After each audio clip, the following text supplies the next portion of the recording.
Hi there, and thanks for tuning in to this MBA CSEA Standards for Reporting Employment Data introduction.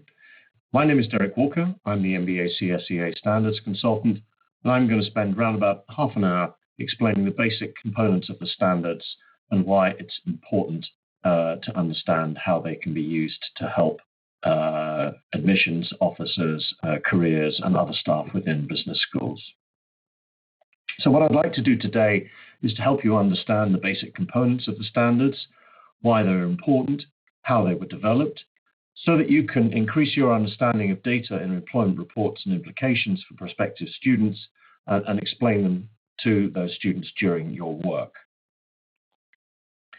Now, a little bit about me and my background. I've spent the best part of the last 20 years on either side of the campus recruitment table. From about 1999, I spent nearly 10 years working as head of campus recruitment for Merrill Lynch in Europe and Barclays Capital in London, hiring huge numbers of graduates from around the world and interns from universities all over the world as well. In 2008, I moved to the other side of the table and became Director of Careers at Saïd Business School in Oxford. And I was also, during that time, a member of the MBA CSEA board and a member of the Standards Committee, particularly during the 2012 rewrite that globalized the standards and made them more globally applicable. And since 2018, I've been pleased to be working with the MBA CSEA again as its standards consultant, and my role is to help our members understand and implement the standards in their employment data reporting. So what I'd like to do is start off by giving a little bit of a historical perspective of the standards and how they developed. And in 1994, 26 years ago, an initial survey of reporting practices carried out by MBA Career Center directors found a worldwide variance in how employment reports were formulated and the data that went into them. Some programs were reporting on statistics based as few as 10 to 20% of graduates, which meant that a school with only 20% of its graduates reporting employment could actually reach high employment rates very quickly in the eyes of somebody reading that report. There were no standard definitions, and in some instances, there was deliberate obfuscation of issues and trends. So, for example, some schools were including signing bonuses within base salary. Other schools might have been reporting data at different time periods, and this was making comparison by prospective users, particularly students, and in some cases rankings organizations, particularly difficult. So the first set of standards were adopted by the MBA CSEA board in December 1996, and the membership adopted them formally a couple of years later. But the overriding goal of the standards is to provide accurate, comparable, comprehensive employment data to prospective students and other stakeholders such as the media, recruiters, and colleagues within business schools, to make it easy for somebody to be able to compare employment outcomes reported by one school with those of another. And that's not to say that one school is better than another school. It's about making sure that you're able to compare outcomes on an accurate and like-for-like basis. So to talk a little bit more about why the standards are important, let's look here at a tale of two schools. If you are reporting employment stats with information on the 20% of your class that is employed, your numbers are going to look a lot better than your neighboring school, who may report on 100% of their class with the same 20% employed. Somebody reading from the outside would think that the first school is way better than the second school, when in fact the numbers are actually comparable. So this was about producing standard definitions, standard timeframes in order to produce comparable data. So it's important to bear in mind here that standards do not equal rankings, and they are frequently conflated as being the same thing by many people, but they're not. Standards are there to provide published employment data on a comparable basis for a range of stakeholders, prospective students probably being the most important group, but also other school colleagues within the business school, so program directors, program managers, admissions staff, the dean, etc., who want to see what's happening in terms of outcomes from particular programs. The media are also important readers and users of data from the standards, but they're not the same as rankings. Now, the MBA CSEA works closely with media organizations, rankings organizations, to encourage them to use the methods that we use in the standards in the data that they request from schools when they're using calculating their rankings. This makes it much easier for schools in terms of producing one set of data that can be used and fed for a number of purposes. And it also makes it easier for the reader who's looking at, for example, maybe an employment rate in a set of employment reports and is looking at an employment rate in a ranking. It's important, I think, that those two numbers are exactly the same and don't confuse the reader as to why one number is different from the other. So we work closely with the rankings organizations to encourage them to use our definitions when they're seeking data points that are related to employment for use in the rankings.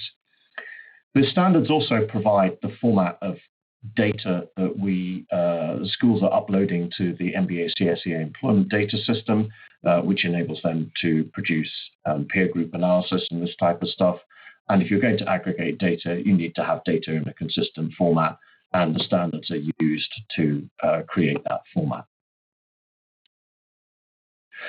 So I'm going to spend a little bit of time talking a little bit about the key features and differences between the three sets of standards that we now have. So when the standards were first formulated back in 1996, that was for full-time MBA populations. But since then, we have expanded the range of degree programs that are covered by standards, and we released new standards in 2017 for one-year specialty master's programs and part-time MBA programs.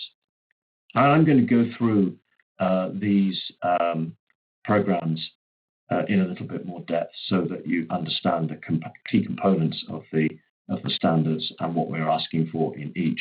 There's a lot of commonality between them, as you will see, but there are some crucial differences. So first of all, what programs are we covering? Here we're covering for full-time MBA is pretty straightforward. We're covering full-time MBA programs that sometimes are 1 year, 15 months, 18 months, or 2 years.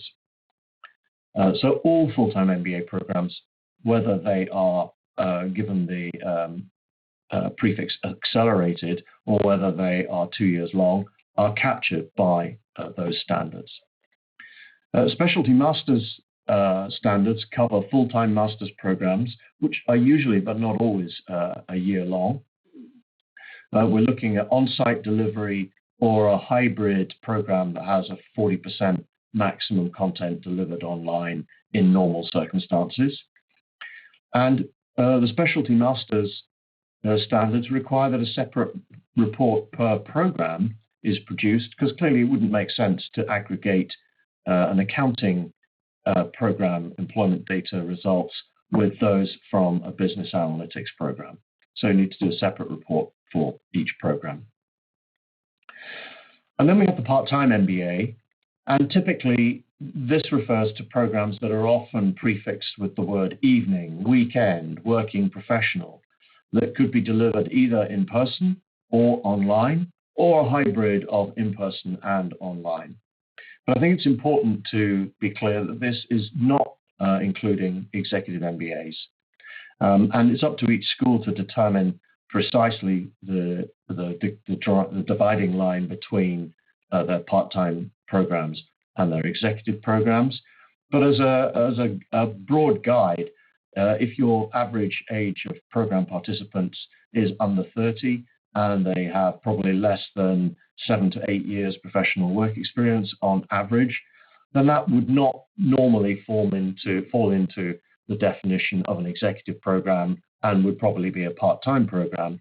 If you've got an executive program where people have got to have, on average, 10 to 15 years work experience, maybe the average age is probably closer to 35, maybe even slightly higher, that would not usually form part of a part-time MBA.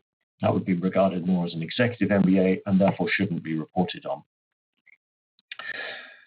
Now, the standards that we have report in two different ways in terms of the graduating class. So the full-time MBA and specialty masters broadly split the graduating class into three groups. Those that are seeking or have obtained a new full-time position, those that are not seeking employment because they are looking to start their own business or continue in further education, so they're not looking to participate in the labour market after graduation, and those for which you have no recent information. So you know nothing about them, and that's as much as you can say about them. And also with in those two programs, the full-time MBA and the specialty masters, we split outcomes between those that have permanent work authorization for the country in which the school is located and those that don't have such work authorization. So it's very binary. You either do or you don't.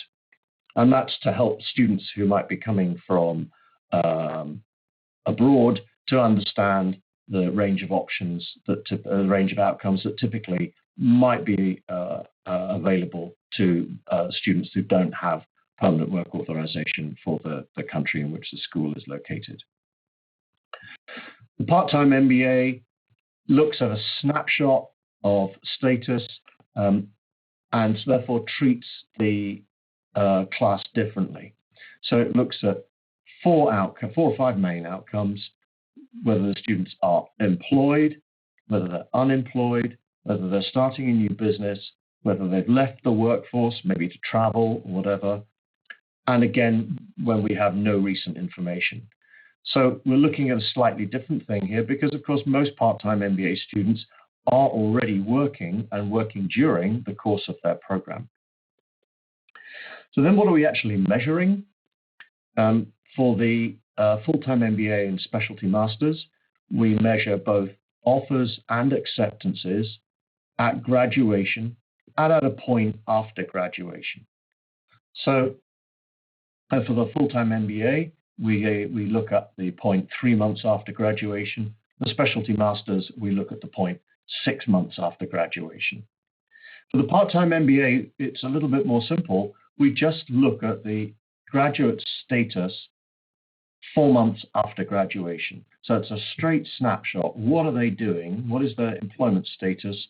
And what are they doing 4 months after graduation?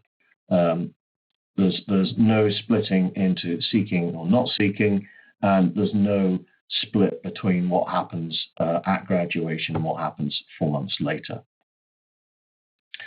Now, in order to avoid situations that we talked about earlier in the webinar, where schools report on a very small amount of favorable responses, the standards set response rates from the graduating class in order to for a school to say that its data is fully compliant.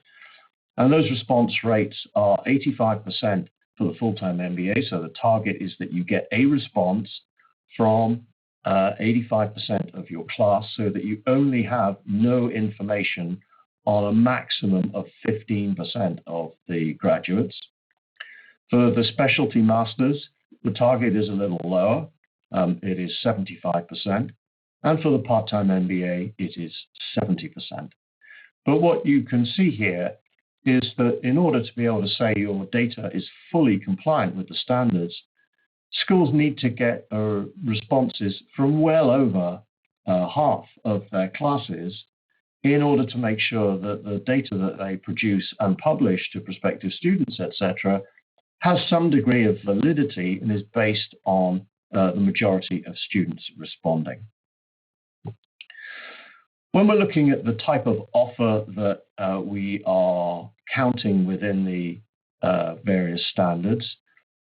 For a full-time MBA, for an offer to be counted as a valid offer within the standards, it needs to be for full-time professional level work that the student is going to take up after graduation. However, within the specialty masters, we recognize that many specialty masters students graduate and then go into some form of short-term or contract work. In some places that may be referred to as an internship, but it's basically work with no guaranteed, work that doesn't have, I'll start that again, work that has a guaranteed end date and is short-term by its very nature. So this may be an internship, like an investment banking internship, that type of thing, where it may be a 3-month contract after which the employer might think about whether to extend it. It's not casual work on a farm or in a shop or something.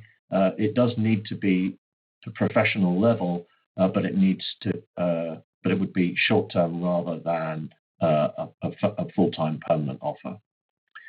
In the part-time MBA, we don't look at particular offer types. If somebody's employed, then they say they're employed. We're not particularly concerned about what it is they're doing at a particular moment, bearing in mind, as I said earlier, that most students and graduates are working during the course of their program in some form of professional level work. When we're looking at reporting compensation, again, we take a slightly different approach between each of the standards. The full-time MBA standards require compensation to be reported for all accepted offers, whereas the specialty masters only require compensation for full-time acceptances, so people who are offered a full-time professional level job that doesn't have a determined end date. And for the part-time MBA, we look at compensation for graduates that report that they're employed only, and compensation reporting is optional within the part-time MBA standards. However, if a school does decide to report on compensation, it needs to complete all the compensation tables. It can't just report on a few things that it thinks happen to look quite good. We also have reporting targets for salary to ensure that salary data is valid and representative. So that target for full-time MBA is that we have salary data for 80% of accepted offers. For the specialty masters, it's 75% of full-time roles. And for a part-time MBA, if you decide you're going to report on compensation, then the target should be 70% of those that are reporting that they are employed 4 months after graduation. Now, just one final thing is that we recognize that graduate confidentiality in terms of salary level, etc., needs to be preserved. So no salary data for a particular category or industry or geography would be reported where we had fewer than 3 data points for that particular category, or it represented less than 1% of the graduating class. And you'd use whichever number was the higher to determine whether you would disclose salary data. And in addition, careers directors have discretion to not to report salary data if they think there's a chance that student confidentiality might be breached, even if they have more than 3 data points. And I've heard of circumstances in which confidentiality might be breached, even though the school has 7 or 8 data points. And it's their discretion to decide not to report if they feel there's a risk of confidentiality being breached. So what else do we collect within the standards and report on? Well, one thing that's very common across all standards is the primary source of job acceptances. So to what extent the school facilitates students and graduates receiving offers and seeing opportunities, and to what extent those opportunities are sourced by the graduates themselves. The salary and compensation reporting is consistent across all three standards.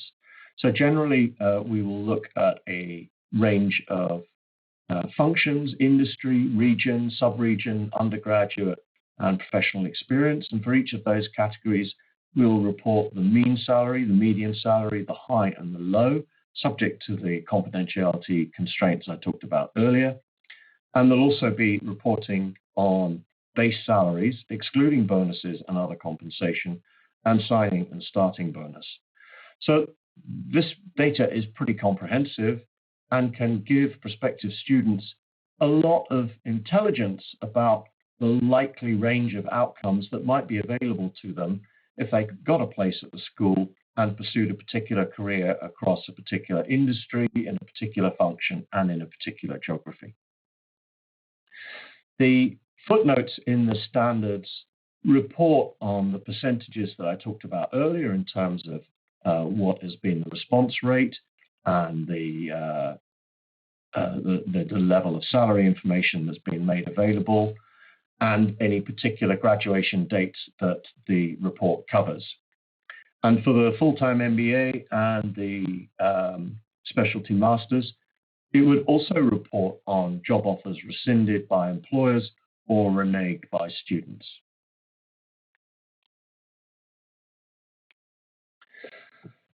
So how is it you can use the employment reports to talk to prospective students about standards and employment data?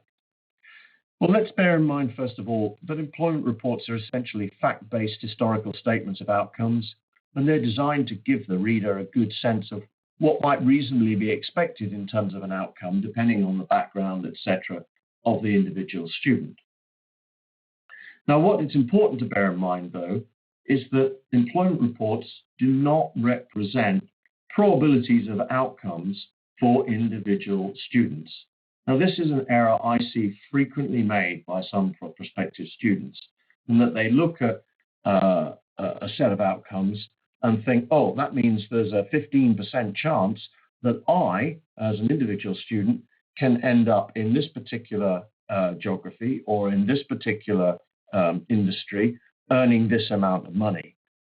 And this is not clearly the case, because every student is an individual and their own circumstances, background, etc., will influence the outcomes that are potentially available to them. Okay.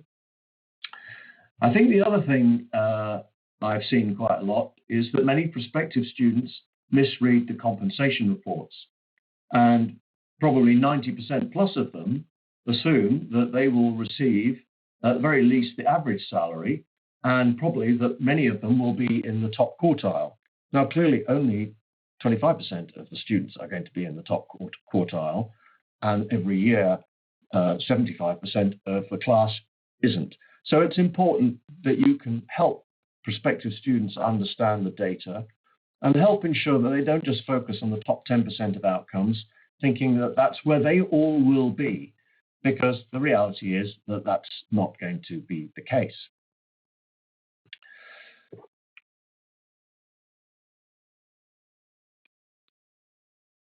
Now, the standards have a comprehensive creation and revision process, and they're not changed willy-nilly at the behest of a couple of people because they don't happen to like a couple of things within it in a particular time span. So we have quite a careful review process to ensure that the standards are carefully considered when we're thinking about reviewing them. And from time to time, we do review them. We're now on version 6 of the full-time MBA standards. And that process includes the standards committee and subcommittee that are staffed by members of the MBA CSEA from a range of schools of different sizes, different geography, so that they are representative of the overall population. We have standards consultant, me, whose job it is to help schools understand how to implement the standards. We conduct member surveys. We do presentations at conferences, and we get a lot of feedback at conferences on the standards. We also run surveys piloting new standards to make sure that we're not getting anything drastically wrong. And we seek feedback through FAQs and through their member feedback on draft standards to make sure that we're taking the temperature of the membership all the time. But no change can be made without a vote by the standards committee. And if we're looking at a substantive reissue of a particular set of standards, that will require a vote of the MBA CSEA board. So it's important to bear in mind that these are quite carefully thought through in terms of their changes and structure, so changes don't get made rapidly just because of individual circumstances faced by particular schools. So that's the end of the presentation as an introduction to the standards, their applicability, and how you can use them, hopefully within the admissions process. They seem very complicated. When you look at them, there's a lot of data to take in. There seem to be a lot of rules, but actually they make a lot of sense, and they're fairly straightforward when you look at a couple of reports and understand how they are looking at the graduating class and the outcomes that those students have achieved in the past. So with that, I'll bring this presentation to an end. I hope it's been useful. If you've got any questions arising from anything that we've mentioned in it, or indeed things that we've not mentioned in it, I would suggest you go and maybe talk to your career service director about the questions that you have. They may well be able to help you answer your questions, and if not, they can get in touch with me and I'll be very happy to provide some clarity. Thank you. I hope this was useful.